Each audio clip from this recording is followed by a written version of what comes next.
Hello, I am the Jagged Wizard, and today I'm going to be answering the question, what is an RPG? An RPG is a game where the players take on roles of characters. These characters can be set in any world or in any universe. These characters can be anything from space pirates to superheroes to just an average Joe sitting on a street corner wishing he were doing something more exciting with his life. And you can play any of those characters. And that is one of my favorite things about tabletop role-playing games, is that there is a system for almost everything out there. There's a lot of variety. You have games like Call of Cthulhu, where you explore being a normal person, encountering dangerous, terrifying things. Then you have games like Dungeons and Dragons, where you're almost these mythic characters within the world that they live in. It's an amazing thing about role-playing games, and there's anything you want in that spectrum. You can be an all-powerful sort of character, or you can just be an average Joe just trying to get by. It really is up to you and the group that you're playing with. Next, I'm going to talk about two of the core elements of role-playing games, and these are players and arbitration. Players, I mean, it seems pretty obvious. You should have someone playing a game if there's a game being played.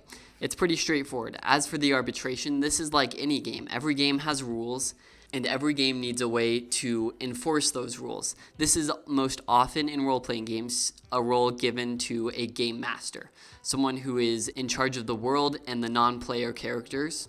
But this isn't always the case. There are many games out there that don't require a game master, but for RPGs, the most common way of there being arbitration is a game master. Next, I'm going to talk about the three core pillars of role-playing games. These are exploration, social interaction, and combat.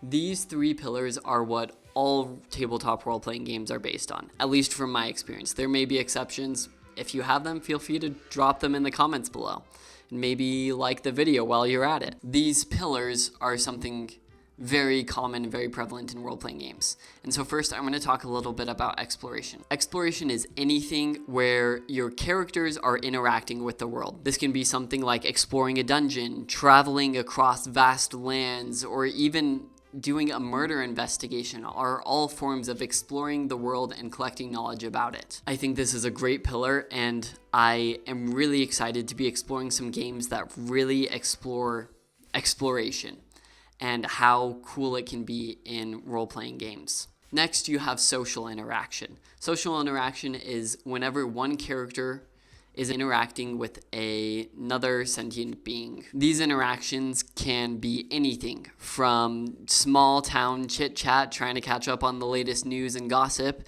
to trying to bribe a guard to let you into the prison, or to even trying to debate with a king. The social interaction is something that I find is hardest to create rules about because of the nature of interacting with humans and how spontaneous that is, and trying to give that structure and rigidity is something that I find difficult. That being said, I have seen games that do a pretty good job of it. And the final pillar is combat. Combat is any time that your characters take hostile action towards another creature. This can be attempts to kill, maim, or otherwise disable another creature. And this can be done with magic, swords, guns, whatever the game itself calls for.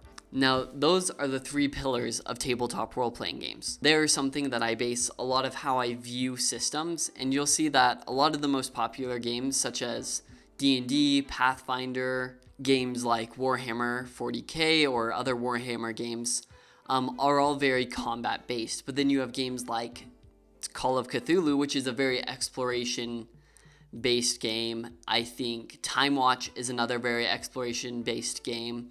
As for social interaction, I personally haven't found any games that put the emphasis on social interaction. If you have any recommendations for social interaction-based tabletop role-playing games, please leave it in the comments below.